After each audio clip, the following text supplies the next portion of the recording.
খ্রিস্টপূর্ব 1160 অব্দে ব্যাবেল নামক দেশের দক্ষিণে ফাদ্দান আরাম নামক এক শহর ছিল।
হে মহান ইস্তার, হে সকল প্রভুর মাতা, হে আমাদের দয়ালু প্রভু, আমাদের জন্মদানকারী মঙ্গলদাতা প্রভু, এই অবুঝ শিশুটিকে আরোগ্য দান করুন আর তার মা জননীকে আনন্দিত করুন।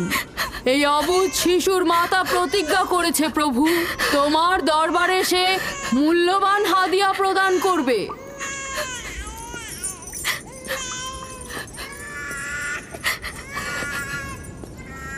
আমি মহান ইস্তারের কাছে প্রার্থনা করেছি যেন তিনি তোমার সন্তানকে জীবিত রাখেন। তুমি এখন তোমার সন্তানকে নিয়ে যেতে পারো। তুমি তোমার সন্তানকে ঠিক সেভাবে মানুষ করবে যেন সে বড় হয়ে নিজেকে ইস্তারের সেবায় বিলিয়ে দিতে পারে। আপনিও মহান ইস্তারের কাছে আমি অনেক কৃতজ্ঞ। মহান ইস্তারের ওপর রহমত বর্ষিত হোক। আপনার ওই ইস্তারের মেহেরবানিতে আমার মৃত সন্তান জীবিত অবস্থায় ফিরে এসেছে। ইস্তার মহান, তার ওপর রহমত বর্ষিত হোক। ইস্তার মহান, তার ওপর রহমত বর্ষিত হোক। মহান ইস্তার, তার ওপর রহমত বর্ষিত হোক। ইস্তার মহান, ইস্তার মহান, তার ওপর রহমত বর্ষিত। এই বাচ্চাটির মতো আমাদের সন্তানও নিশ্চয়ই সেরে উঠবে, তাই না? ইস্তার খোদা দয়ালু ও শক্তিশালী, তিনি নিশ্চয়ই আমাদের বাচ্চাকে সাফা দেবেন। হ্যাঁ, আমারও তাই মনে হয়। চলো যাই। তোমাদের এ কি হলো? তোমরা তো নিজেরাই ফেরেশতার সেজদা পেয়েছো, আর এখন কিনা নিজেরাই নিজেদের সেজদা করছো। এই পৃথিবীর সৃষ্টির সকল কিছুই ইনসানকে তাসলিম করে, আর তোমরা কিনা প্রাণহীন নির্জীব পাথরকে তাসলিম করছো। এই শোনো, খবরদার বলছি, তুমি এসব বেহুদা কথাবার্তা বলে আমাদের খোদাকে অপমানিত করবে না। আমি এই কথাগুলো নিজে থেকে বলছি না, আমি খোদা কর্তৃক প্রেরিত কথাগুলো এই কিতাব থেকে বলছি। এটি হচ্ছে আসমানি সহি কিতাব, যা আমার দাদা ইব্রাহিম নবীর উপর নাজিল হয়েছিল। আমি তার দিনের অনুসারী এবং এই কিতাবের প্রচলন ও দাওয়াত প্রদানকারী। নিজে থেকে কিছু বলছি না। ওই আসমানি কিতাবে কি লেখা আছে আমাদের খোদাদেরকে অপমানিত করতে হবে? আমি অপমান করছি না, শুধু প্রশ্ন করছি। যদি জেনে থাকো তাহলে উত্তর দাও, আর যদি না জেনে থাকো তাহলে স্বীকার করো। তোমাদের জিজ্ঞাসা করছি, ওই মন্দিরে রাখা ইস্তারের মূর্তিগুলো কি তোমাদের প্রভু, নাকি তোমাদের তৈরি বস্তু? ইস্তার তোমাদের উপর প্রভাব বিস্তার করে নাকি তোমরা ইস্তারের উপর? ইস্তার তোমাদেরকে শাসন করে নাকি তোমরা ইস্তারকে? পাথরের তৈরি ইস্তার যদি দুর্বল ও অক্ষম হয়ে থাকে, তবে কি করে আমাদের বাচ্চাদেরকে সাফা দেয়? সত্যি কথা, আমরাও দেখেছি। হ্যাঁ, তার হাকিকাত আছে। ইস্তার তার সন্তানকে সাফা দিয়েছে, আমি দেখেছি। ওই প্রজ্ঞাবান যিনি তোমাদের আহাজারি শুনেছেন, তিনি তোমাদেরকে সাফা প্রদান করেছেন, না ইস্তার। যদিও তোমরা খোদা ছাড়া প্রার্থনা করেছো আর তিনি ছাড়া তোমরা সাহায্য চেয়েছো, কিন্তু তিনি সকল কিছু সম্বন্ধে অবগত আছেন, তাই তোমাদের আহাজারিতে তার রহমত বর্ষিত হয়েছে, তোমাদেরকে সে সাহায্য করেছেন। সাধারণ দৃষ্টিতে তোমরা ইস্তারকে দেখেছো, অন্তর্দৃষ্টিতে দেখোনি, তাই মূল সাফা প্রদানকারীকে চিনতে পারোনি। ইয়াকুবের কথার মূল অর্থটা আমি এখন বুঝতে পারছি। সে চাইছে যে আমরা আমাদের খোদাদেরকে বাদ দিয়ে তার খোদার ইবাদত করি। আমরা আমাদের খোদার অনেক কল্যাণকর কাজ দেখেছি, তোমার খোদার কি দেখছি? আমি তোমাদেরকে সকলের চাইতে ঊর্ধ্বে অবস্থিত খোদার দিকে আহ্বান করছি। তিনি সৃষ্টি সকল কিছুর চাইতে ঊর্ধ্বে। তাই নাকি? কি করে বুঝবো তোমার খোদা অন্যান্য সকল খোদার চাইতে ঊর্ধ্বে? তুমি আর তোমার খোদা ও ইস্তারের মন্দিরের ধর্মযাজকের মতো স্বর্ণরৌপ্য লুটে নিতে চাইছো না, তা কি করে বিশ্বাস করব? আমার বাস্তব অবস্থা হচ্ছে আমি গভর্নর লাবানের নিয়োজিত রাখাল। আমার কোনো কিছুই নেই, আর কোনো কিছুর জন্য আমি কারো কাছে প্রতিদানও চাইনি। তোমরা কি আমাকে আমার কাজ অন্বেষণ আর রাখালি করা ছাড়া আর কিছু করতে দেখেছো? দেখেনি জন্য কি এখন আমাদের দেখতে হবে? তুমি হয়তো সুযোগের অভাবে ভালো আছো, নয়তো তুমিও কোনো অংশে কম যেতে না। তোমরা সবাই একই রকম। ধর্মকে তোমরা মুখোশ বানিয়ে নিজেদের আখের গুছিয়ে নাও, সহজ সরল মানুষদের ঠকিয়ে তাদের সম্পদের রাজা হও। তোমার কষ্ট বুঝতে পারছি। তোমার সন্তান মৃত্যুর কোলে ঢলে পড়েছে, অথচ কেউ তাকে সাহায্য করতে এগিয়ে আসেনি। না ইস্তার জাদুকর, না ওই মন্দিরের খোদা ইস্তার। তাই সকল খোদাকে দোষারোপ করার অধিকার হয়তো তোমার আছে। মন্দিরের অক্ষম ইস্তারের সঙ্গে আমার কোনো কাজ নেই। আমার কথা তোমার না দেখা প্রভুর সঙ্গে। আমরা অনেক ধৈর্য ধরেছি আর অনেক কষ্টও করেছি। এখন আর কোনো নতুন খোদাদের ধৈর্য ধরার মতো অবস্থা আমাদের নেই। আমাদের ধর্মযাজক আসছে, ফারাজ তার কথার শাস্তি পাবে। পালাও ফারিস, তুমি পালাও। ওইদিকে পালিয়েছে। ওইদিকে যাও, ওকে বন্দি করে নিয়ে এসো। দেখো যেন পালিয়ে না যায়। ওকে ছেড়ে দিন, যে করে হোক ওকে ধরে নিয়ে ফিরবে। ছেড়ে দিন, ওকে মাফ করে দিন।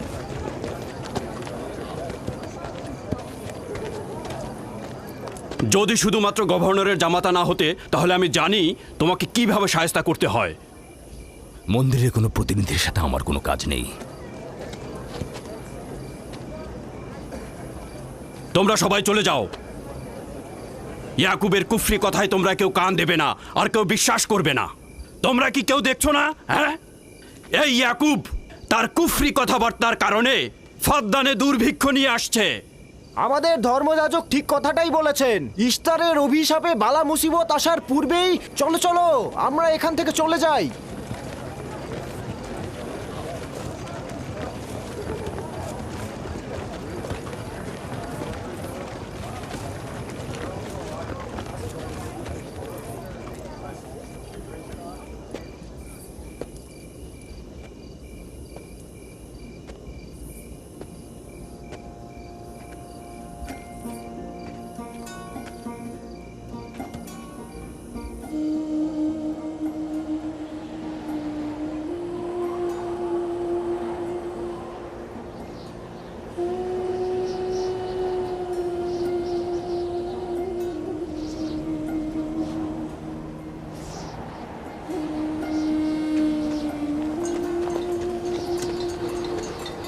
যদি খুব শীঘ্রই বৃষ্টিপাত না হয়, তাহলে ফাদ্দানবাসীর সকল ফসল নষ্ট হয়ে যাবে। আশা করছি মহান খোদা অতি দ্রুতই বৃষ্টিপাত প্রদান করবেন। ওখানে কি হচ্ছে বাবা? এটা ফাদ্দানবাসীর প্রাচীন রীতিনীতি। এখানে ইস্তার নিয়ে কেউ কটু কথা বললে তাকে আগুনে নিক্ষেপ করে হত্যা করা হয়। বিচার করা হয় না সে সত্য বলেছে কিনা। ছেড়ে দাও, ছেড়ে দাও আমাকে বলছি, ছেড়ে দাও আমাকে, ছাড়ো বলছি। হে মহান ধর্মগুরু, ওকে মাফ করে দাও, আমাদের উপর রহম করো। আমাকে ছাড়ো, ছাড়ো। আমার কি দোষ? আমি তো কিছু করি নাই। আমি কি বলেছি তোমাদের? আমাকে আমাকে এভাবে বেঁধে নিয়ে যাচ্ছ? আমাকে ছাড়ো। শোনো, তুমি এখানে ভেড়ার পালগুলো দেখে রাখো, আমি একটু আসছি। ছাড়ো, ছাড়ো, ছাড়ো আমাকে। এই, ছেড়ে দাও, ছেড়ে দাও, ছেড়ে দাও। এই, তোমরা নির্মমতা করছো। তোমরা আমার উপর নির্মমতা করছো। আমাদের রহম করো। ছেড়ে দাও, ছেড়ে দাও। এই, আমার কি দোষ? আমার কি দোষ? আমাকে ছাড়ো, ছেড়ে দাও। এই, তোমরা আমার উপর অবিচার করছো। ওই যে দেখো, ইয়াকুব রাখাল, গভর্নর লাবানের জামাতা। ঠিক করছো না। আমাদের উপর দয়া করুন, আমাদের উপর রহম করুন। কাফের শাস্তি একটাই। ফাদ্দানবাসী, তোমরা দেখে রাখো, তোমরা অবশ্যই শাস্তি পাওয়া উচিত। একদম ঠিক না। আমার উপর অবিচার হচ্ছে। আমি কিন্তু আমাকে এভাবে অমানবিক ভাবে পড়ানো হচ্ছে। এটা তোমরা সহ্য করো না, তোমরা জেগে ওঠো। আমাকে বাঁচাও, বাঁচাও ফাদ্দানবাসী, আমাকে বাঁচাও ফাদ্দানবাসী। আমি বলছি আমি কোনো অন্যায় করিনি।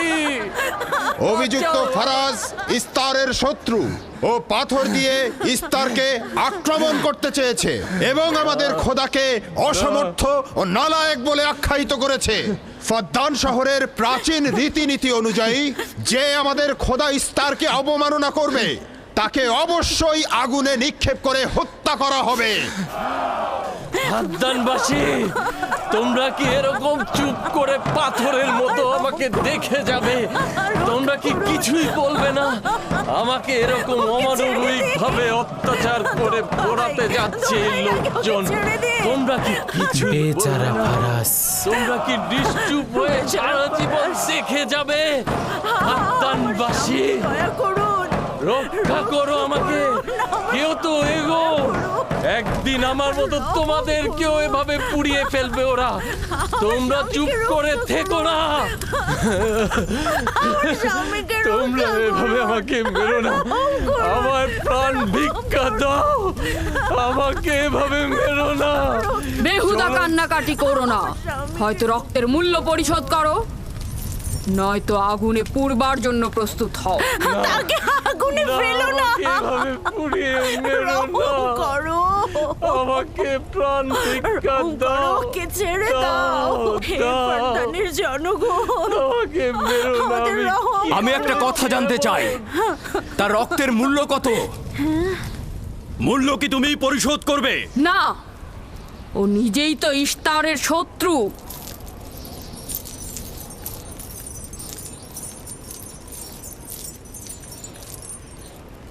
তুমি নিজেই তো ইস্তারের শত্রু, প্রথমে তোমার নিজের রক্তের মূল্য পরিশোধ করো। তাহলে আমাকে বন্দি করছো না কেন? বন্দি করো। অগ্নিপিণ্ডের মধ্যে নিক্ষিপ্ত হওয়া তো আমাদের বংশের প্রাচীন ঐতিহ্য। আমার দাদা ইব্রাহিম, উনিও তো একবার নমরুদের আদেশে অগ্নিপিণ্ডের মধ্যে নিক্ষিপ্ত হয়েছিলেন।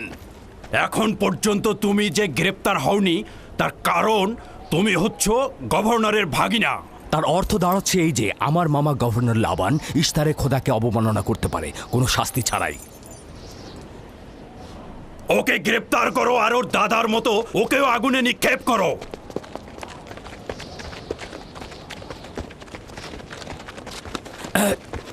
ছেড়ে দাও, আমার প্রশ্নের উত্তর দাও, ছেড়ে দাও আমাকে। এখানে কি হচ্ছে এসব?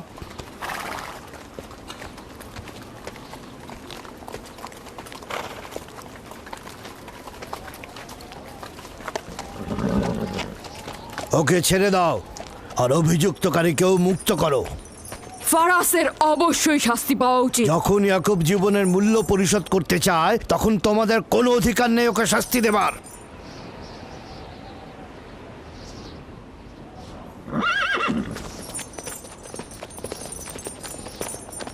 তাকে মুক্ত করে দিন।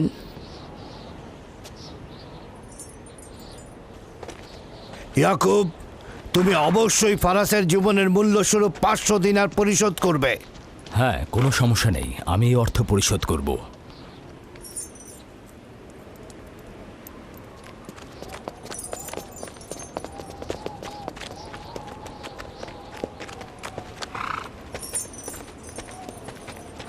খোদা তাআলা আমার দয়ালু মামাকে হেফাজত করুক।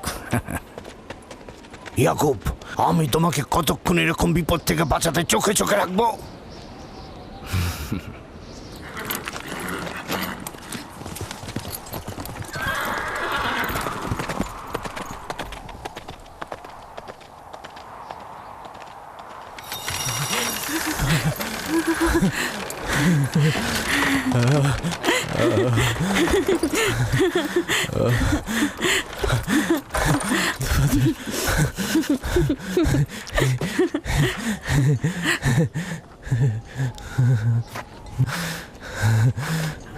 আপনি মহান, আমরা কৃতজ্ঞ, আমরা অনেক কৃতজ্ঞ আপনার কাছে।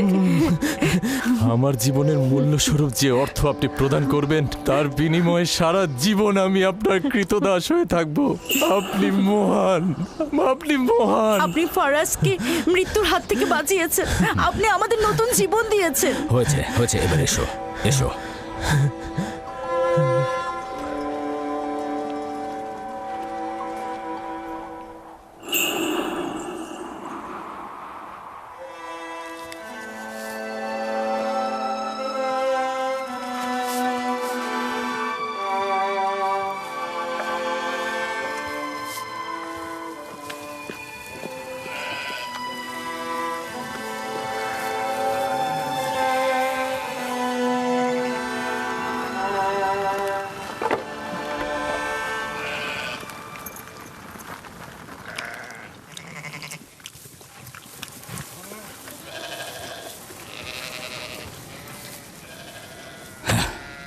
লোকটি আসলেই খুব ভালো, আসার পর থেকে শুধু কাজই করে যাচ্ছে। হ্যাঁ, বছরের পর বছর ইস্তার, ফাদ্দান ও ব্যাবলের লোকজনকে অন্যায়ভাবে কোরবানি দিয়ে আসছে। আজ তোমার পিতার জন্য আমি ও ফারাজ বেঁচে গেছি। আপনি ওর জীবন বাঁচিয়েছেন বলেই ও ইস্তার পূজা ছেড়ে এক খোদার ইবাদতে মশগুল হয়েছে। হ্যাঁ, তা হয়েছে রাহেলা। আসলে যখন সে মৃত্যুর হাত থেকে রক্ষা পেয়েছে তখনই এক খোদায় বিশ্বাস এনেছে। আমাদের মুসাফির কখন পৌঁছবে? খুব শীঘ্রই হে খোদার নবী, বেশি দিন বাকি নেই। বছরের পর বছর তোমার সন্তানের প্রতীক্ষায় রয়েছি। যদি খোদা চায় তো খুব শীঘ্রই এই প্রতীক্ষার অবসান ঘটবে।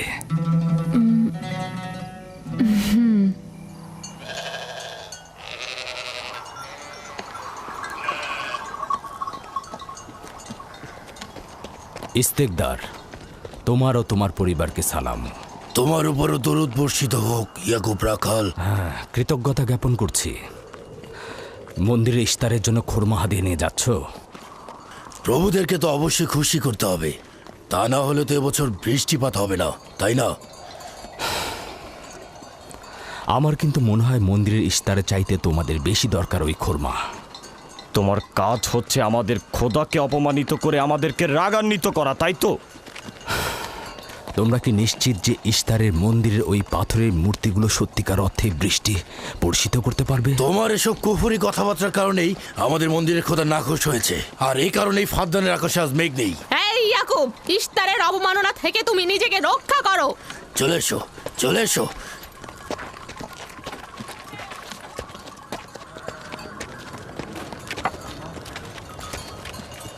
এটা তোমাদের কেমন বিবেচনা? তোমরা শক্তিশালী ও দয়ালু এক খোদাকে রেখে নির্জীব পাথরের উপাসনা করছো। কেন তোমরা বিষাদগ্রস্ত জমিনে নিজেদের আত্মাকে এক খোদার ঈমানের নূরে আলোকিত করছো না?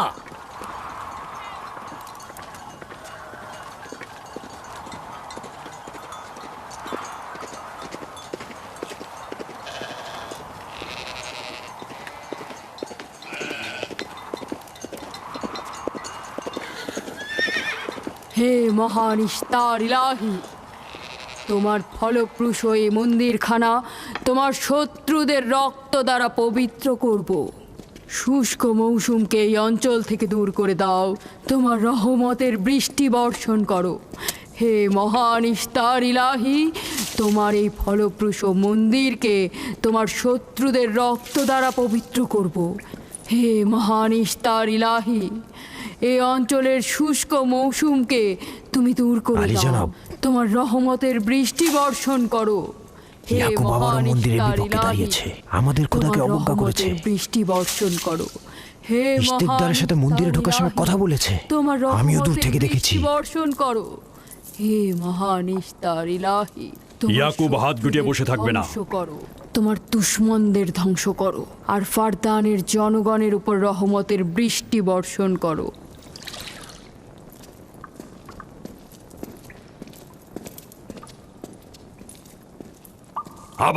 ইয়াকুব আবারও শুরু করেছে। আশা করছি ওর উপর এবার খোদার লানত বর্ষিত হবে। এখন আমাদের কি করা উচিত? লাবানকে এখানে ডাকো, তার সাথেই সমাধান করব। যত তাড়াতাড়ি সম্ভব লাবানকে আমন্ত্রণ করো।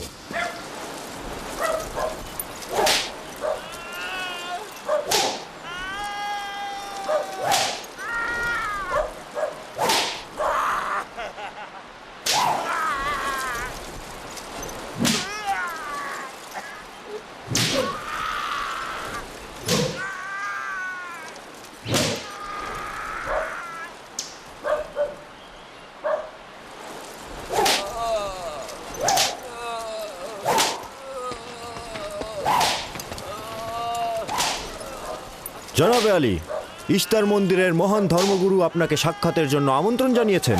গুরুত্বপূর্ণ কিছু? হ্যাঁ জনাবে আলী। এই, এবার বন্ধ করো।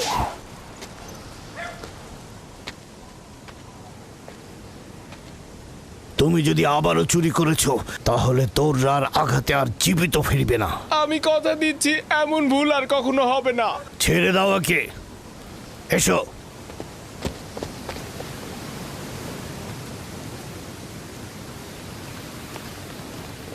প্রকৃতপক্ষে বিষয়টা আসলে আপনার জামাতা ইয়াকুবকে নিয়ে। ইয়াকুবের আমলনামা তার নিজের সঙ্গে সম্পৃক্ত।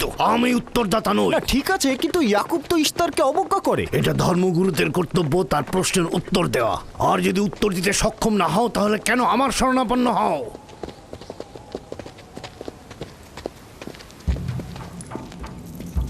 খোদার চাইতেও বড় খোদা মহান ইস্তার রাগান্বিত হয়েছেন। আমি দুর্ভিক্ষ দেখতে পাচ্ছি, যা ফারদানের জনগণের জন্য শুষ্ক মৌসুম আর মৃত্যুর কারণ হতে যাচ্ছে। জনাবে আলী, আমি তার আপনি একটু মধ্যে অপেক্ষা করুন, আমি শোকার্ত ধর্মগুরুকে অবস্থা খবর দেখতে দিচ্ছি। মহান ইস্তারকে সে রাগান্বিত করেছে। এই অপমান ইস্তার সহ্য করতে পারছেন না। কেউ একজন ইস্তারকে খেপিয়ে তুলেছে। যে মহান খোদাকে অপমান করেছে সে দ্রুতই শাস্তি পাবে। মহান ইস্তার তার বলি চাচ্ছেন।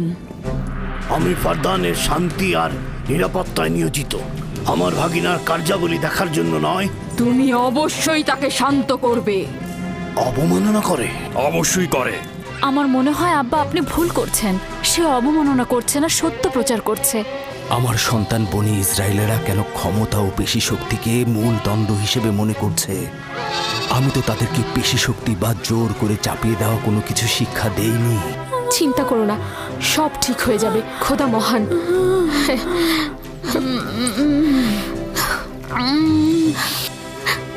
আগুন প্রথমে কাফেরের পোশাকের নিম্নাংশ গ্রাস করবে। যারা ইস্তারকে অবমাননা করেছে অতি দ্রুতই তাদের ধ্বংস আসন্ন। এই লোক নিজের জন্য কোনো রহম নিয়ে আসেনি এবং সে তোমাদেরও কোনো রহম দিতে পারবে না। সে তোমাদের জন্য যেমন দুর্ভিক্ষ নিয়ে আসছে তেমনি তার স্ত্রী পুত্রের জন্য মৃত্যু ডেকে নিয়ে আসছে।